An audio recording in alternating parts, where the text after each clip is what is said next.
بسم اللہ الرحمن الرحیم. اویس کرنی اے جے کے ٹریول سے آپ کے ساتھ مخاطب ہوں.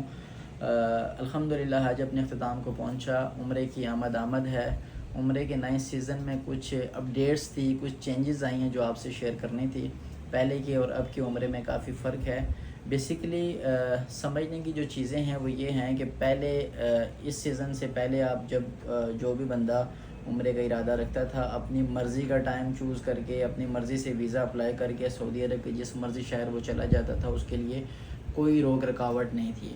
اور اس کی اکاموڈیشن کو بھی لے کے جس مرضی ہوٹل میں وہ اسٹے کر کے یا جب مرضی وہ جائے جب مرضی آئے, اس کی اپنی مرضی پہ ساری چیزیں ہوتی تھی. لیکن اب سعودی جو وزارت ہے حج اور عمرے کو جو ڈیل کرتے ہیں ان کی طرف سے نئی پالیسی ابھی سامنے آئی ہے.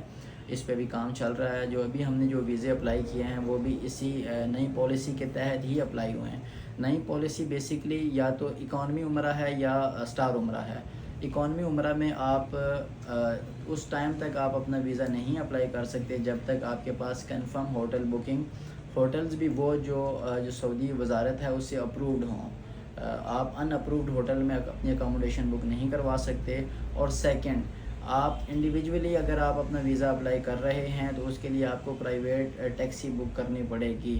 اور وہ ٹیکسی آپ کے تھرو اور جو بھی جتنا بھی آپ کا وہاں پہ ڈیوریشن آف سٹے ہے یا جو آپ کی موومنٹ ہے اس سارے کے لیے وہ آپ کو لم سم ایک ہی دفعہ بک کرنی پڑے گی. پہلے تو ہوتا یہ تھا کہ آپ یہاں سے اکیلے بھی جا رہے ہوتے تھے تو آپ کی بائی بس ٹرانسپورٹ ویزے میں بک ہو جاتی تھی. لیکن اب یہ سسٹم انہوں نے چینج کر دیا ہے. یا تو آپ بس کے بندے پورے ہوں گے, گروپ کی شکل میں آپ جائیں گے, اور وہ جو آپ کا گروپ ہے جو بس آپ کی بک ہوگی جدہ ایئرپورٹ سے مکہ, مکہ سے مدینہ, سارے سیکٹر جو 4 سیکٹر عمرے کے لیے بن رہے ہیں, جدہ سے مکہ, مکہ سے مدینہ, پھر مکہ, پھر آپ کا جدہ ایئرپورٹ تک کے لیے آپ کی بک ہوگی. اور سیکنڈ, جو بندہ انڈیویجولی جانا چاہ رہا ہے اس کو اپنی پرائیویٹ ٹیکسی ہی بک کرنی پڑے گی, وہ بائی بس ٹریول نہیں کر سکتا. اس کے لیے 2 چیزیں ہیں. ایک تو عمرہ تھوڑا سا کاسٹلی ہو گیا پہلے کی نسبت. پہلے تو یہ تھا کہ آپ اکیلے جا رہے ہیں, سنگل جا رہے ہیں, بائی بس آپ کی ٹرانسپورٹ بک ہو جاتی تھی ویزے میں, وہ ویزا آپ کو سستا پڑ جاتا تھا. اور دوسرا, ہوٹلز کی کوئی ریسٹرکشن نہیں تھی, جس مرضی جو کوئی مناسب ہوٹل اٹھا کے کسٹمرز کو دے دیا جاتا تھا, وہ پیکیج بھی ذرا مناسب پڑتا تھا. اب ایک تو ہوٹل جو وزارت سے اپرووڈ ہیں ان میں بکنگ کروانی پڑے گی, اور سیکنڈ آپ کا جو ٹرپ ہے, وہ جو ٹرانسپورٹیشن ہے, وہ ٹرانسپورٹیشن آپ کی ویزے سے پہلے ہی ساری کنفرم کر کے پھر ویزا جو ہے نا وہ اپلائی کرنا پڑتا ہے. اس سے کچھ بینیفٹس ہیں اس کے, اور کچھ اس کے آپ کہہ سکتے ہیں کہ نقصانات بھی ان کو بول سکتے ہیں. بینیفٹس یہ ہیں کہ پہلے جو حاجی یہاں سے جاتے تھے ٹرانسپورٹ کو لے کے ان کے کافی مسئلے مسائل ہوتے تھے.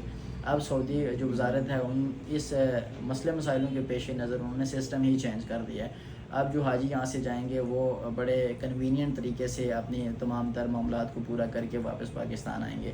اور دوسرا یہ ہے, ہوٹلز کو بھی لے کے اکثر اوقات چیک ان چیک آؤٹ کا یا صفائی ستھرائی کا یا لفٹس وغیرہ کا یہ وہ اکثر حاجی کمپلین کرتے تھے. اب جو سعودی وزارت, اب وہی ہوٹلز آپ بک کر سکتے ہیں جو سعودی وزارت سے اپرووڈ ہوں گے. سعودی وزارت سے وہ ہوٹلز اپرووڈ ہوتے ہیں جو ان کی ریکوائرمنٹ کو فلفل کرتے ہیں. بہت شکریہ. مزید اپڈیٹس کے لیے آپ ہمارے پیج کے ساتھ جڑے رہیے, ہماری آئی ڈی کے ساتھ جڑے رہیے, آپ کو انفارمیشن ملتی رہے گی. Thank you so much.